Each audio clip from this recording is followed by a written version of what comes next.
In startups, product market fit is only one piece of the puzzle. You can have massive demand and still fail. You can get insane credibility and word of mouth and still fail. You can be funded by giants like Google and Reliance and still fail. That's the story of Dunzo. Get ready for an intense case study. You are watching Dawn Unicorns. Subscribe for more videos on startups.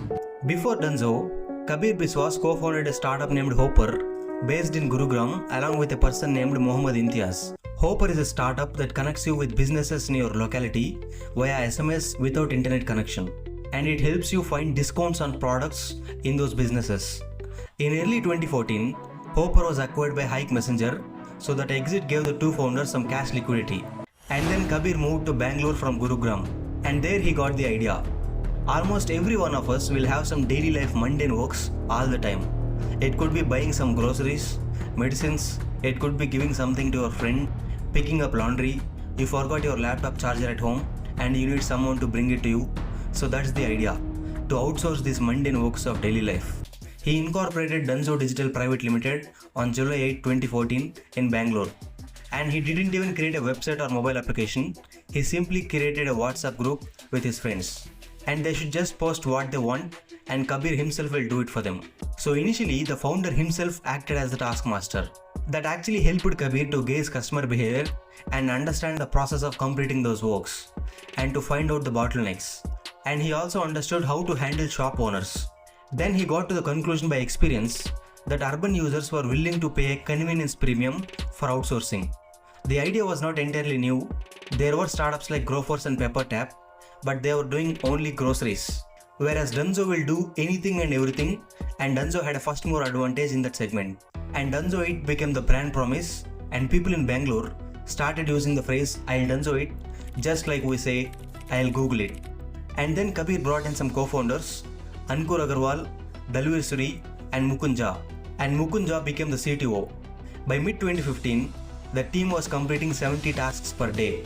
By the end of 2015, they were dealing 500 orders per day and they had 100 recurring customers purely through organic word of mouth. And this was happening in Bangalore's high income and high density areas like Indiranagar and Kormangala. We can easily understand that without high income and high density areas, Dunzo simply cannot function. Because people have to pay a premium for the service, so there have to be high income. And without high density, Dunzo will get orders from far away locations, which makes it difficult for them to operate. And at the end of 2015, Dunzo launched its mobile app on App Store, and in early 2016, they launched it on Play Store. The mobile app functioned as a three-sided marketplace, connecting the customer, the delivery partner, and the merchant or shop owner. So Dunzo used to get revenue in two ways. Number one is delivery charges, number two is 10 to 30% commissions from shops. In March 2016, Dunzo raised its first Series A funding of around 4.5 crores. And then they began building a core engineering team and a fleet of professional delivery partners. But still, it was confined to Bangalore. And in November 2016, they again raised funding in Series A extension round. It was around 8 crore rupees from Aspada Ventures.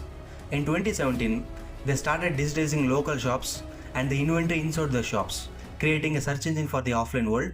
But the thing is, this everything model is significantly more complex than the simple order and deliver logic of food delivery platforms like Zomato or Swiggy. Because when there is only one category and one process, like food delivery, the efficiencies and optimization get very better over a period of time. Whereas when you have different types of offerings, that's not possible.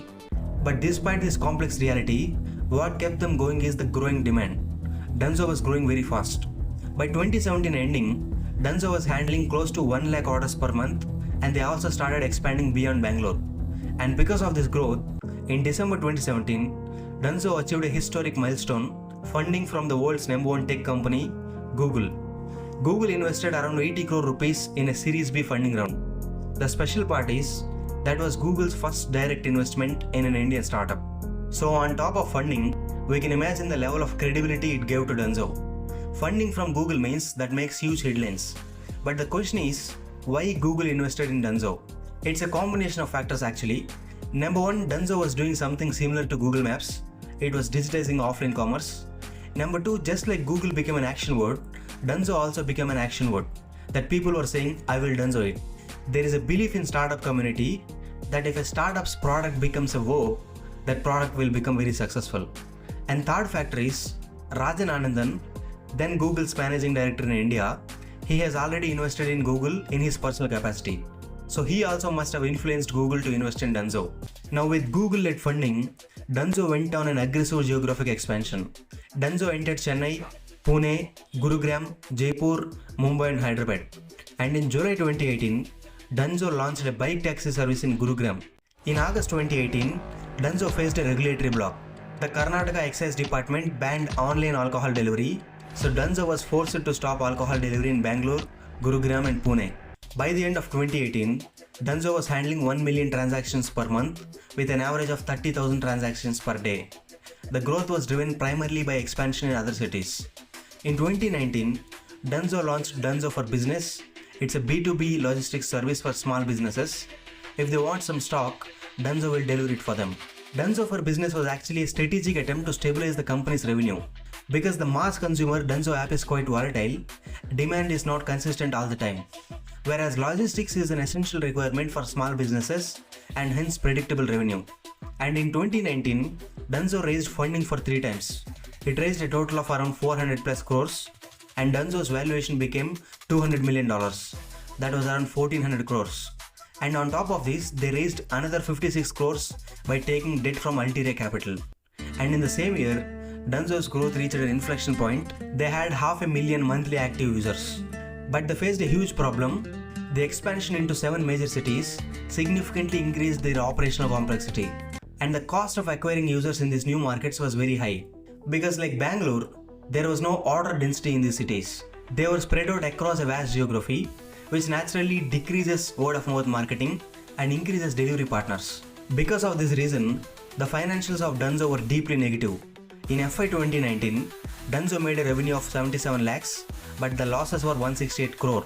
They had to spend a lot for building and maintaining the mobile app and website, and they had to hire delivery partners very fast, so they gave extra rewards and commissions for hiring, and they also had to spend heavily on marketing.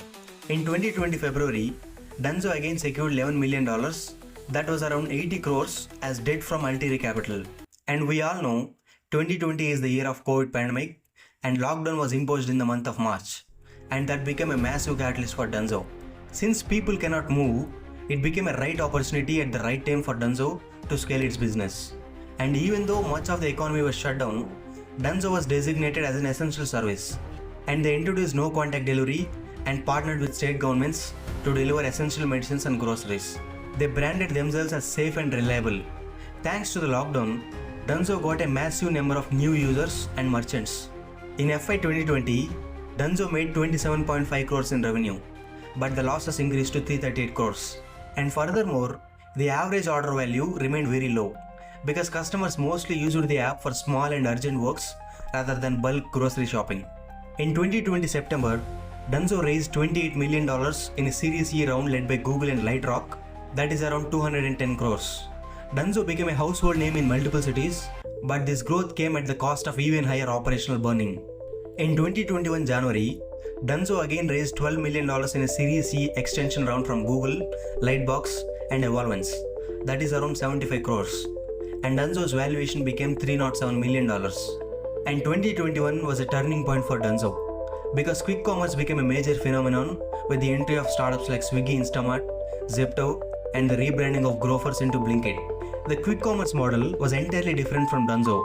Dunzo was being an aggregator, linking customers with shops and other service offering people, whereas quick commerce startups had their own inventory in their own dark stores. In FY 2021, Dunzo made 45.8 crores in revenue and the losses were reduced to 225 crores. You can see that's a decent improvement. But given the speed and scale at which quick commerce was adopted by people, Dunzo's leadership faced a critical dilemma, whether to remain an aggregator or pivot to quick commerce. Dunzo chose the latter by launching Dunzo Daily in August 2021 in Bangalore. They started delivering groceries like milk, bread, fruits and vegetables within 19 minutes. This required Dunzo to build capital-intensive, inventory-heavy dark stores at high-demand locations. So they had to spend heavily on real estate. And they have to bring stock inside those dark stores, so they have to spend for logistics. They have to build warehouse managing systems. And they have to put people inside those dark stores to manage them. They had to be paid salaries. And on top of this, Dunzo had a first mover advantage in their previous delivery as a service business. Now in quick commerce, they have become the retailer and also the logistics player. And here they were a late entrant and the market was dangerously competitive with the existence of 3 players already. So number 1, the spending was significantly higher, and number 2, the competition was brutal. So Dunzo was facing a very critical situation. But Dunzo Daily actually grew quite decently, more than 20% week on week in its initial months. But the cost of this growth was astronomical. Because of the heavy competition, it required heavy discounting and high marketing spend to acquire and retain users. 2022 January, that's the time Dunzo was at the peak of its glory, and paradoxically, it's the same time the decline of Dunzo began. Reliance Retail invested $200 million in a series of funding round, and some existing venture capital firms invested another $40 million. That was around 1500 crores in total, the largest funding round in Dunzo's journey. And with that, Reliance became the largest owner of the company with 25.8% stake. And Dunzo's valuation crossed $800 million, almost close to the unicorn status. Reliance had a very clear reason for investing in Dunzo. It wanted to use the delivery fleet of Dunzo for Reliance's own retail network and JioMart. And Dunzo wanted funds to expand its quick commerce business across all major Indian cities. But the problem is, as per the agreement, because it became the largest owner of the company, Reliance gained veto powers over major strategic decisions, including fundraising and acquisitions. And you will see how dangerous that becomes. Throughout the year 2022, Dunzo burned immense amount of cash to expand. They spent 40 crore rupees for sponsorship in IPL. They were burning around 170 crores per month. The unit economics were not strong. It opened more than 130 dark stores. In financial year 2022, Dunzo made a revenue of 54 crores, but the losses shot up to 464 crores. To improve margins, Dunzo began increasing delivery charges and introduced additional handling fees for customers.